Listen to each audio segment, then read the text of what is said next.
Red 2 standing by, all 4 lit and in the green. Welcome back to The Legend of Zelda Ocarina of Time. In the past few episodes, I have endured the horrors of horseback archery. I have been punched by a malevolent phantom that was once sealed in a well. I have had to deal with a horse that won't jump over fences, and I've been very, very tempted to wind up selling it, or I don't know, it's clag or whatever. But at long last, we can head through and start the best dungeon in the game and my favorite in the entire series. Let's go in and let's just listen.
I could probably sit here and listen to the Spirit Temple's music all day, but we need to make progress.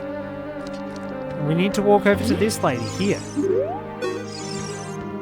I haven't seen you around, kid. What do you want? If we say to see the temple. You're just a kid. The temple is no place for kids.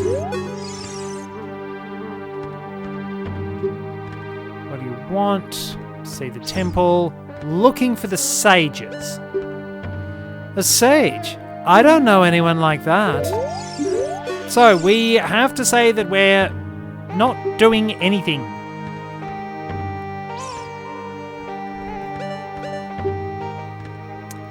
You have nothing to do? What good timing. Can you do me a favor, kid? Wait a second, I want to ask you first. You wouldn't happen to be one of Ganondorf's followers, would you?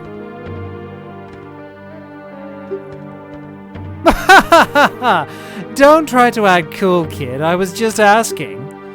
A kid like you could never be one of Ganondorf's followers. Well, let's cut to the chase. First of all, let me introduce myself. I'm Naburu of the Gerudo. I'm a lone wolf thief. But don't get me wrong. Though we're both thieves, I'm completely different from Ganondorf. With his followers, he stole from women and children, and he even killed people. A kid like you may not know this, but the Gerudo race consists only of women. Only one man is born every 100 years. Even though our laws say that lone male Gerudo must become king of the Gerudo, I'll never bow to such an evil man. By the way, what is your name, kid? Lunk? What kind of name is that? Well, anyway, I want to ask you a favor. I wonder why he's not saying anything. Maybe he's just annoyed with what he thinks is her attitude, or maybe he's just not very smart. Or maybe, I don't know, he's going through puberty. Maybe he thinks Naburu is pretty. It's like, why is she pretty, but I don't know why? We're going to have a very long talk, Lunk. Or maybe not. I don't think I should allow him to breed. Will you go through this tiny hole and get a treasure that's inside? You can load that line with a lot of innuendo. The treasure is the silver gauntlets. If you equip them, you can easily push and pull very heavy things. No, kid. Don't even think about taking this treasure for yourself. The silver gauntlets won't fit a little kid like you if you try to equip them. I want you to be a good boy and give them to me. Ganondorf and his minions are using the Spirit Temple as a hideout. Only the silver gauntlets will allow me to sneak deep into the temple. Once there, I'm going to steal all the treasure inside and mess up their plans. How about it? Will you do it? Yeah, sure. Thanks, kid. You and I, let's give Ganondorf and his followers a big surprise, shall we? If you can successfully get the silver gauntlets, I'll do something great for you. What are we gonna get? Do we get a hug? Because we can get a hug in Majora's Mask. And it's pretty much implied that Link really doesn't have a lot of physical contact. He doesn't have a lot of people actually willing to do something like that for him. It's like, after all the crap he's been through, the horrors he's seen,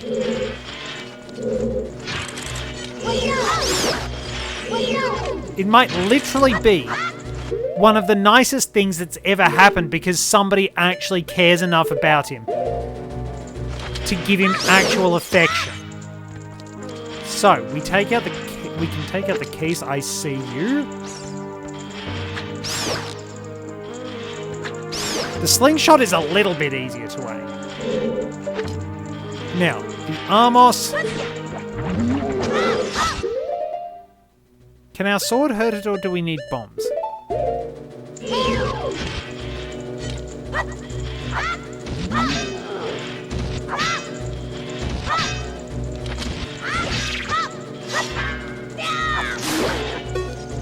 It's gonna blow! And I ran right into the spikes. Not the smartest thing I've ever done. And I got stuck there in the cutscene. Oops. Yeah, I'm not paying attention. I've been a bit frazzled. So, now we've got a few fights on our hands, and the first time we deal with a Stalfos as a kid. Maybe people say there's a lot... Okay, so we can't take... So we can't take it directly with a Deku Nut. But we do have sticks.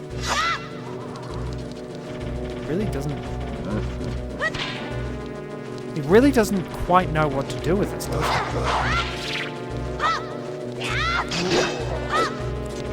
So maybe if we... It's got longer reach than I thought, but we took that out admirably. Or at least reasonably competently. Maybe. Copped a couple of whacks, but...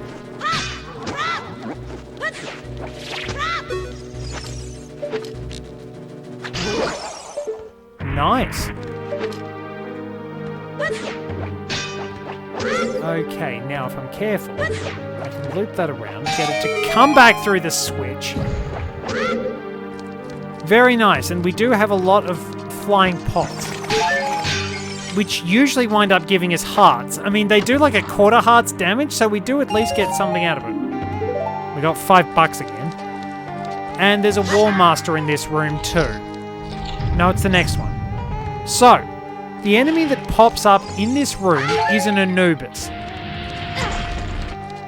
They breathe fire.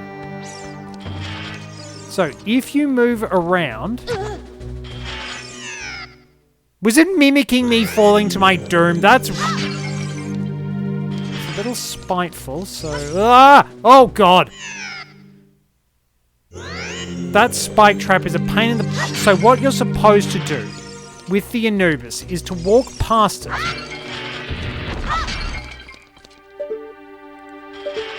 You walk past it, you maneuver it to that point because it mimics your movements. They are weak to fire, so you have to... That's normally how you're supposed to do it, but if you're willing to chew a bit of magic, you can just use Din's fire. And that will circumvent the issue. So it's a little bit of a puzzle, but there are ways to get around it. Thank you, Navi. I can't skip this text. That is really annoying. So yes, it is interesting to note.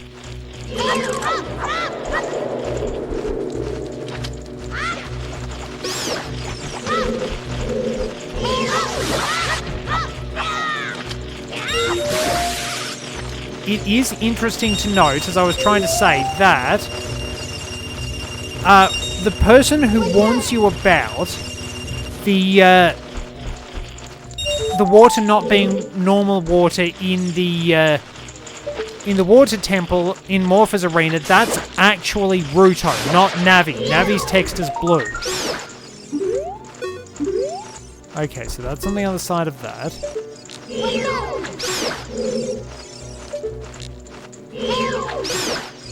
So we've got... Surely they can't hurt us from here, but I really shouldn't be willing to test that. Does this clip through? No, it does not clip through. But we should be able to defeat the last keys now. Where is it?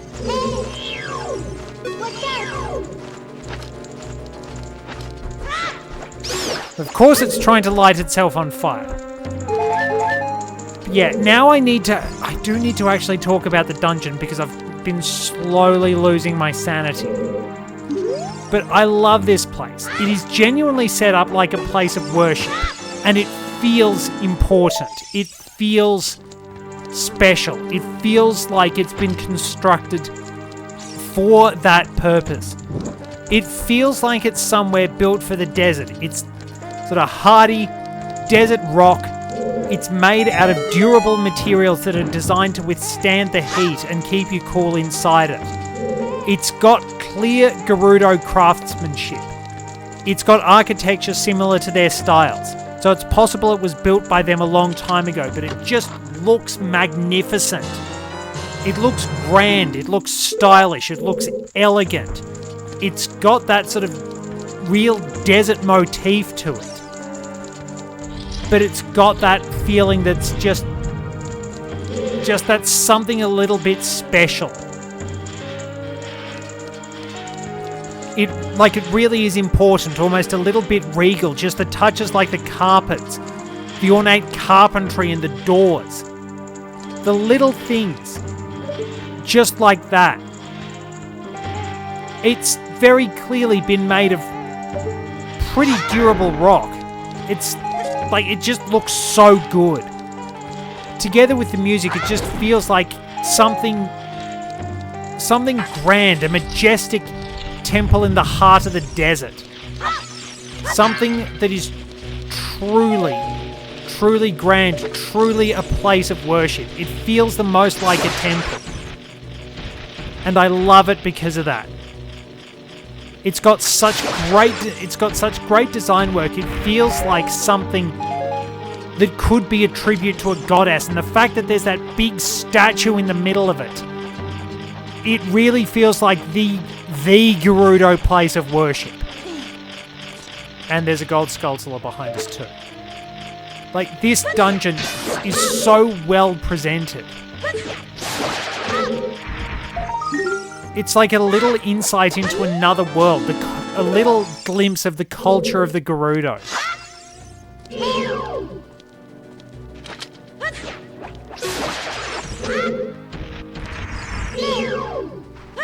Now we can defeat the skull wall killers, and if I'm right...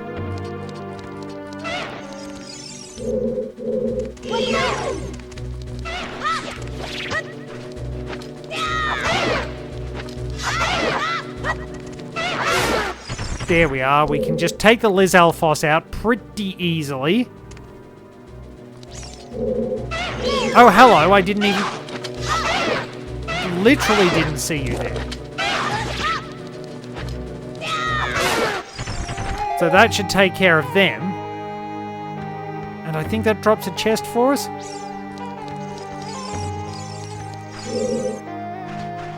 Or does hitting that drop the chest for us? Just a little bit low, but yet, like, there's this giant stone structure out in the middle of the desert that has very clearly been built into, and it's a masterwork of craftsmanship. It feels important, it feels grand, it feels magnificent. There's just something about it that feels...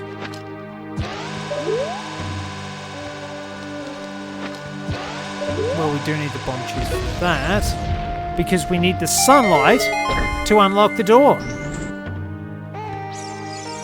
It's just really neat. Show me the light. We have shown you the light.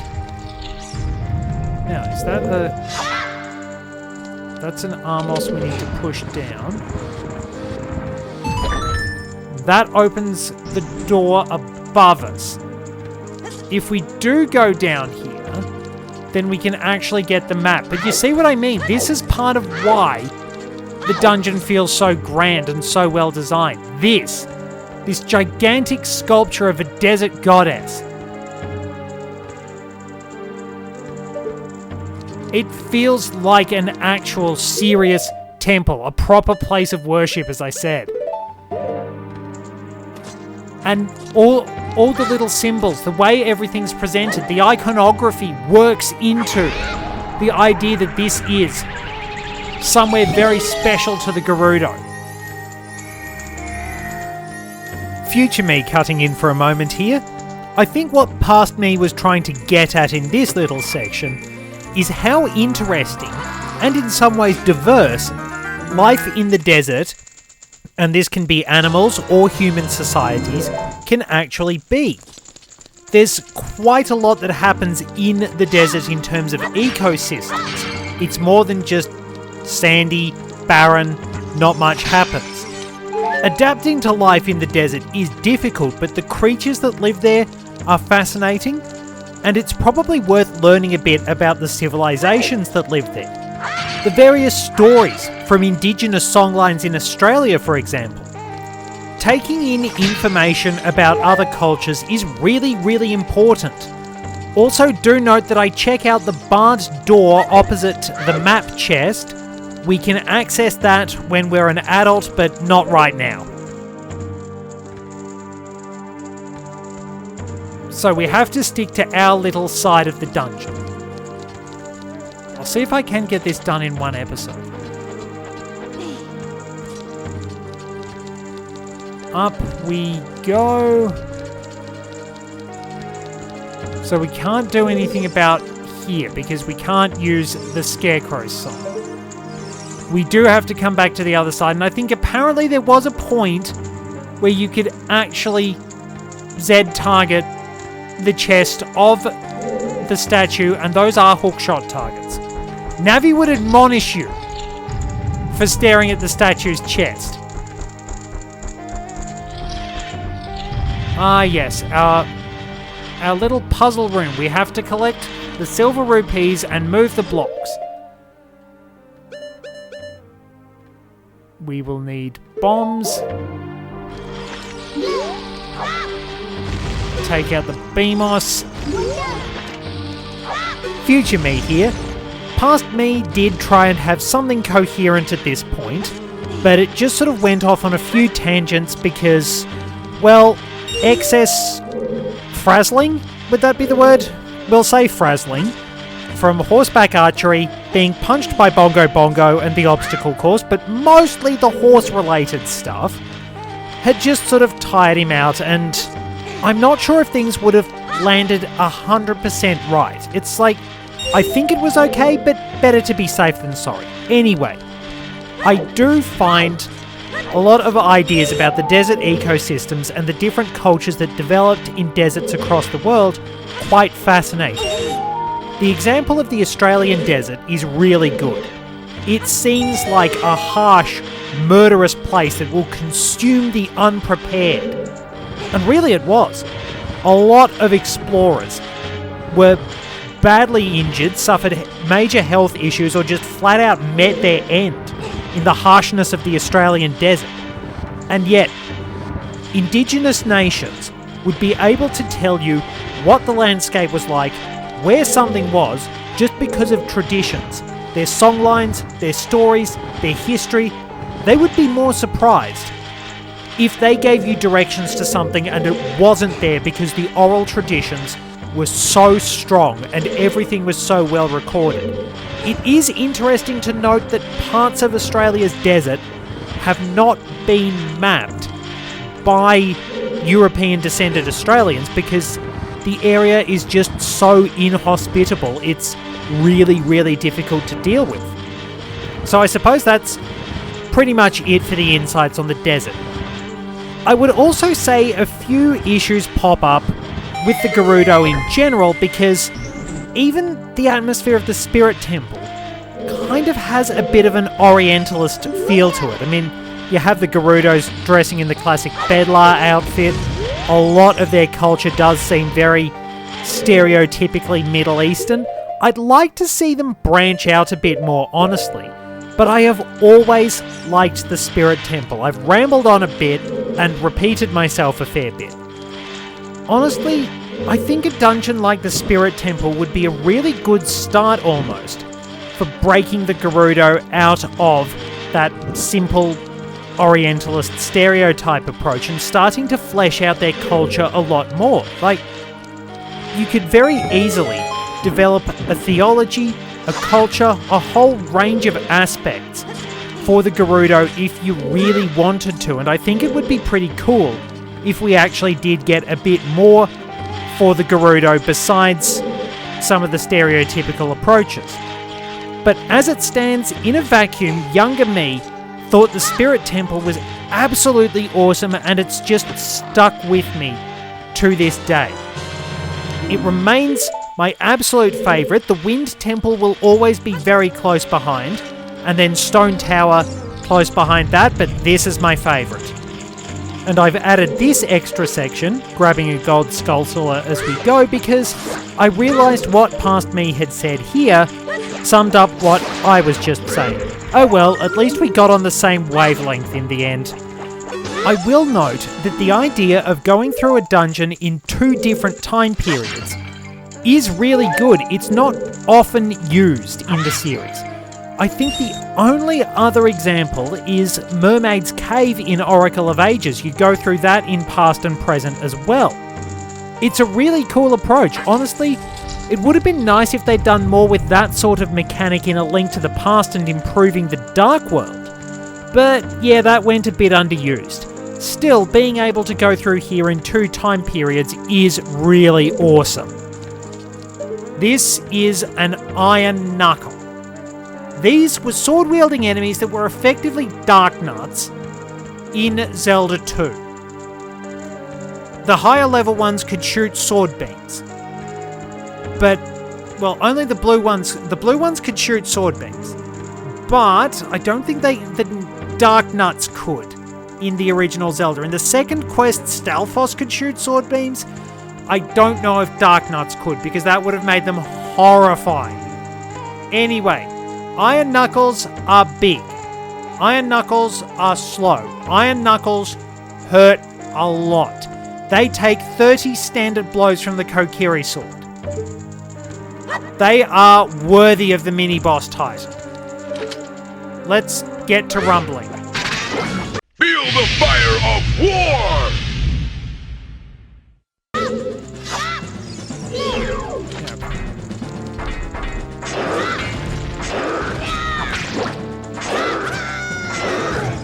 Yeah, you see, that is what you might call a lot of damage.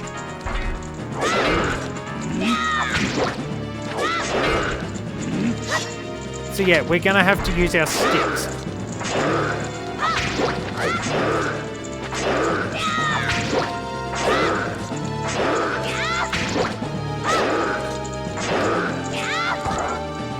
After a certain amount of time, their armor comes off and they move around faster. But they will flinch when you hit them. And it's down. So yeah, Iron Knuckles should be approached with extreme caution. And plenty of health. But interestingly, Dark Nuts in later games like Twilight Princess would actually be the ones... I'm going to need to buy some sticks. I do need to buy some more things. They would be the ones that wound up getting faster when they were damaged. I think some enemies wind up doing that. But we've made it through the child portion of the Spirit Temple. Hey, what's up, Lunk? Surprised to see me? Actually, yes, I am. It has been a long, long time since we have had owl-based exposition. But this is the last piece of owl exposition in the game. A long time in this world is almost nothing to you, is it? How mysterious.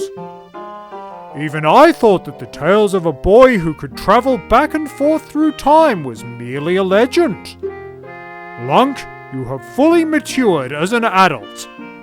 Maybe that'll keep him happy. From now on, the future of all the people in Hyrule is on your shoulders, so don't botch it. Maybe it's not my time anymore. Here is my last advice. 2 witches inhabit this temple. In order to destroy them, turn their own magic power against them. Hoot. Well, for old time's sake, I will ask you, do you want to hear what I said again? You know, some people really, really do hate forced tutorials. But I suppose you have to put a lot of tutorials into games these days because they don't have instruction manuals. I mean, you could learn everything, or at least the basics, by reading the instruction manual, but nobody does those anymore. Saving paper is certainly laudable, but at least make people read the manual because a lot of people just don't pay attention. Anyway, thank you for listening to me, Lunk. It has been a pleasure helping you out. And hopefully you out there watching this, hopefully you've enjoyed it too. I will continue to watch you. Hoot. That really sounded a lot sketchier than it should have. I'm going to watch over you and support you from afar, but I'm not providing any more exposition. Please don't put me on a list. I'm out of here. Dude, you're flying straight into the building. Okay. Our chest! So, this is, of course, the silver gauntlets. If you wore them, you would feel power in your arms. The power to lift big things with A. You feel strength welling in your body, and yes, it was strength. Stir the berries in the tub, let the juices soak the glove. Let Link fight and never cower, for his glove's a glove of power. Wow, thanks! But these gauntlets won't fit a kid. Plus, you promised to give them to Nabooru. You should keep your word. And a sandstorm arrives. That was a scream. Hey, where are you taking me?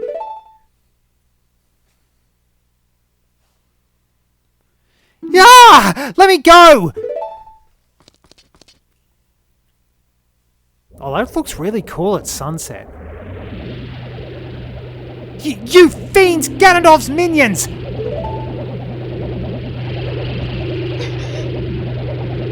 Lunk! Get out of here! Now! These witches, they're using black magic on me!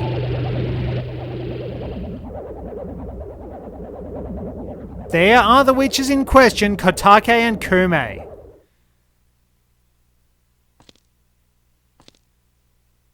And Naburu is gone. Just like that. Well, you know what?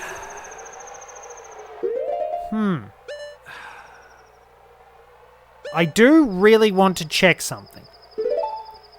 I'm pretty sure I got the Skulltula, but I will go back and check the videos, but I do want to go and get one last Skulltula. I probably need to buy some sticks now that I think about it. So actually, I'll just sort of leave it. I'll have to go and find some sticks because we don't get lots of sticks, but we're not really going to need them for the rest of the game. I think it's best if I go back to being an adult and we get that last Skulltula, so bear with me a moment. Actually, we can do that in the next one. I'm getting a bit worn out. Thank you very much for joining me. Till next time, this is Red 2 returning to base.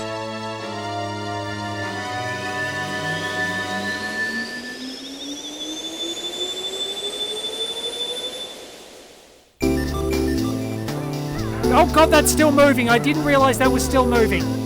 I don't think I've ever been more annoyed to be rich in my entire life. We got there's $100 under my house? You must be hardened with fire. You ruined my line.